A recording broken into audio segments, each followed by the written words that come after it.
ಮುಖಾಂತರ ಕಾರ್ಯಕ್ರಮನ ಪ್ರಾರಂಭ ಮಾಡಿದ್ದೀವಿ. ಮಕ್ಕಳು ಮತ್ತು ಎಲ್ಲ ಗಣ್ಯಮಕ್ಕಳಿಗೂ ವಂದನೆಗಳು. ಈಗ ನೆಕ್ಸ್ಟ್ ಕಾರ್ಯಕ್ರಮ ತಮ್ಮದಾನ ಶ್ರೇಷ್ಠ ಬುದ್ಧ ವಂದನಾ ಕಾರ್ಯಕ್ರಮದಲ್ಲಿ ಬುದ್ಧನ ನಾಮಶ್ರುತ ಹೇಳುತ್ತಾ ಬುದ್ಧ ಅಂಬೇಡ್ಕರ್ ಎಂಬ ಮಹಾಜ್ಞಾನಿಗಳ ತತ್ವಗಳನ್ನು ಮೈಗೂಡಿಸಿಕೊಂಡು ವಯಸ್ಸು 85 ಓಡಾಡಲು ಕಷ್ಟವಾದರೂ ಅವರ ವಿಚಾರಗಳನ್ನು ನನ್ನ ಜನಾಂಗದವರಿಗೆ ಮುಟ್ಟಿಸಿ ಅವರಂತೆ ಉತ್ತಮ ಸಮಾಜ ನಿರ್ಮಿಸಲು ಅವರು ಪಟ್ಟಂಥ ಕಷ್ಟಗಳಿಂದ ನಾವು ಇಂದು ನೆಮ್ಮದಿ ಜೀವನ ಸಾಗಿಸಲು ಸಾಧ್ಯವಾಗಿರುವುದರಿಂದ ಅವರ ವಿಚಾರಗಳನ್ನು ಪ್ರಚಾರಪಡಿಸಿ ಇನ್ನೊಬ್ಬರಿಗೆ ದಾರಿದೀಪವಾಗಬೇಕು ಎಂದು ಮಾಲೂರು ಪಾಪಣ್ಣನವರು ಸಿದ್ದನಹಳ್ಳಿ ಗ್ರಾಮದಲ್ಲಿ ಮಾತನಾಡುತ್ತಾ ತಿಳಿಸುತ್ತಿರುವುದು. ಧಮ್ಮ ಅಂತ ಹೇಳಿದ್ರೆ ಪ್ರಕೃತಿ ಅಥವಾ ಕರ್ಮ ಅಂದರೆ ನಾವು ಪ್ರಕೃತಿಯ ಆರಾಧಕರಾಗಿರ್ಬೇಕು, ಪ್ರಕೃತಿಯನ್ನು ಆರಾಧಿಸಬೇಕು. ಯಾಕಂದರೆ ಕಣ್ಣು ಕಾಣ್ತಕ್ಕಂಥ ಸೂರ್ಯ, ಚಂದ್ರ, ಮರ, ಗಿಡ, ಬೆಟ್ಟ, ನದಿ ಇವೆಲ್ಲ ಕಣ್ಣು ಕಾಣ್ತಕ್ಕಂಥದ್ದು. ಇದು ಪ್ರಕೃತಿಯ ಒಂದು ಸೃಷ್ಟಿ. ಇದನ್ನು ನಾವು ಆರಾಧನೆ ಮಾಡಬೇಕು. ಕರ್ತವ್ಯ ಅಂತ ಹೇಳಿದ್ರೆ ನಮಗೇನು ಕೆಲಸ ಇದೆ ಅದನ್ನು ನಿಷ್ಠೆಯಿಂದ ಮಾಡ್ತಕ್ಕಂಥದ್ದು. ಕರುಣಶೀಲ ಜ್ಞಾನವಂತ ಬುದ್ಧನಂತಾಗು. ಪ್ರಾಧ್ಯಾಪಕರಾದ ಹನುಮಪ್ಪನವರು ಮಾತನಾಡುತ್ತಾ ಮಾಲೂರಿನಲ್ಲಿ ಬುದ್ಧ ವಿಹಾರ ಮಾಡಲು ಸರ್ಕಾರದಿಂದ ನಮ್ಮ ಪಾಪಣ್ಣನವರ ನೇತೃತ್ವದಲ್ಲಿ 1 ಎಕರೆ ಭೂಮಿಯನ್ನು ಪಡೆದಿದ್ದು ಶೀಘ್ರದಲ್ಲಿ ಬುದ್ಧ ವಿಹಾರ ಕಾಮಗಾರಿ ಪೂರ್ಣಗೊಳ್ಳುವುದರಿಂದ ನನ್ನ ದಲಿತ ಜನಾಂಗದವರು ಬುದ್ಧ ಧಮ್ಮ ಕಾರ್ಯಕ್ರಮಗಳಲ್ಲಿ ಭಾಗಿಯಾಗಿ ಬುದ್ಧ ಸಮಾಜ ನಿರ್ಮಿಸಬೇಕೆಂದು ಕರೆ ಕೊಟ್ಟರು. ಆಮೇಲೆ ನಾವು ಅಲ್ಲಿ ಅಟೆಂಡ್ ಮಾಡಿದ್ಮೇಲೆ ನಾವು ಕೋಲಾರಿಗೆ ಯಾಕೆ ಹೋಗ್ಬೋದು, ಇಲ್ಲ ಏನಾದ್ರು ಮಾಡ್ಬೋದಲ್ಲ ಅಂತ ಅನಿಸ್ತು. ಇವತ್ತು ಮಾಲೂರಲ್ಲಿ ನಾವು ಒಂದು ವಿಹಾರವನ್ನು ಮಾಡಿದ್ದೀವಿ. ಆ ಮಟ್ಟಕ್ಕೆ ಅದು ಬೆಳೆದಿದೆ ಅಂತಂದರೆ ನಮ್ಮ ಪಾಪಣ್ಣ ಸರ್ ಅದಕ್ಕೆ ಮೂಲ ಕಾರಣಕರ್ತರು. ಯಾಕಂದರೆ ಅವರಿಲ್ಲ, ಅವ್ರು ನಮ್ಮನ್ನು ಕೋಲಾರ ಕರ್ಕೊಂಡು ಹೋಗಲಿಲ್ಲ ಅಂತಂದಿದ್ರೆ ನಾವು ಎಲ್ಲೋ ದಮ್ಮದ ಕಾರ್ಯಕ್ರಮ ಆಗ್ಬೋದು, ಬಾಬಾ ಸಾಹೇಬ್ರ ಕಾರ್ಯಕ್ರಮ ಆಗ್ಬೋದು, ಅಲ್ಲಿ ಅಟೆಂಡ್ ಮಾಡ್ತಿದ್ವಿ ಅಷ್ಟೇ.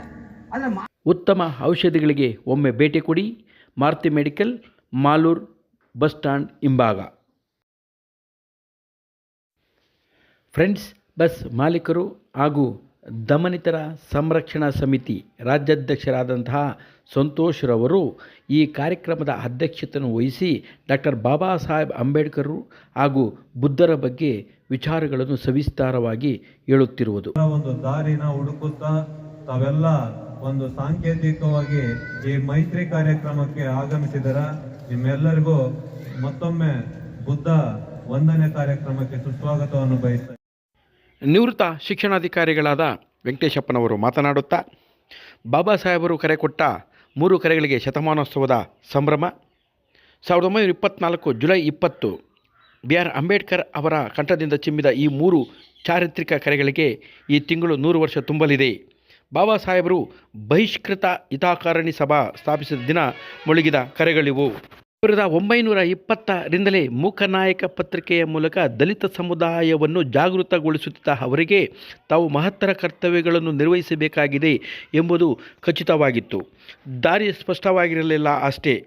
ಆ ಘಟ್ಟದಲ್ಲಿ ಅಂಬೇಡ್ಕರ್ ಅವರು ಬಾಂಬೆಯಲ್ಲಿ ಬಹಿಷ್ಕೃತ ಹಿತಕಾರಣಿ ಸಭಾ ಆರಂಭಿಸಿದರು.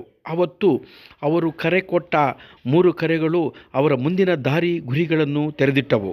3 ಗುರಿಗಳತ್ತ ದಲಿತ ಸಮುದಾಯವನ್ನು ಮುನ್ನಡೆಸುವ ಜೀವಮಾನದ ಹೊಣೆ ತಮ್ಮದೇ ಎಂಬುದು ಅವರಿಗೆ ಖಾತ್ರಿಯಾಯಿತು.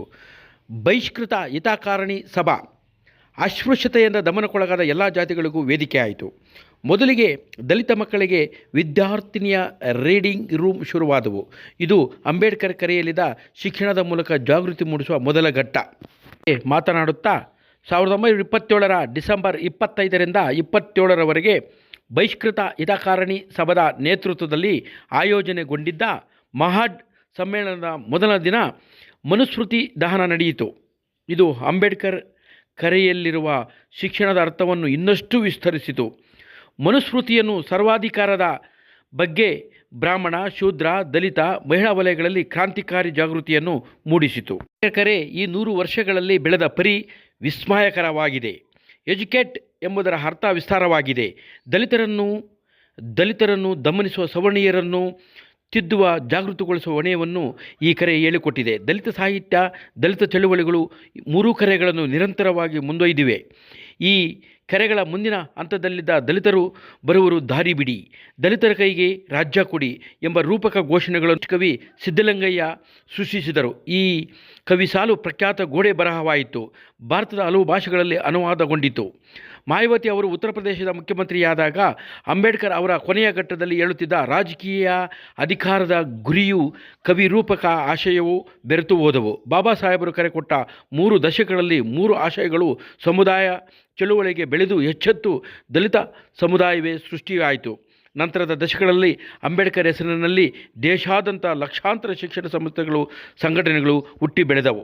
3 ಕರೆಗಳ ಜೊತೆಗೆ ಬೌದ್ಧರಾಗಿರಿ, ಅಧಿಕಾರ ಹಿಡಿಯಿರಿ ಎಂಬ ಕರೆಗಳು ಕೂಡ ಅವರೊಳಗೆ ಮೂಡತೊಡಗಿದ್ದವು. ಅವರ ಕೊನೆಯ ಸಂದರ್ಶನವು ಸೂಚಿಸುತ್ತವೆ. ಇವೆರಡು ಆಶಯಗಳು ಬಾಬಾ ಸಾಹೇಬರ ಬದುಕಿನ ಕೊನೆಯ ದಶಕದ ಗುರಿಗಳಾದವು. ಬೌದ್ಧ ಧರ್ಮ ಸ್ವೀಕಾರದ ಗುರಿ 1955ರಲ್ಲಿ ಸಾಕಾರವಾಯಿತು ಎಂದು ತಿಳಿಸಿದರು. ವಂದನೆಗಳು ವೀಕ್ಷಕರೇ.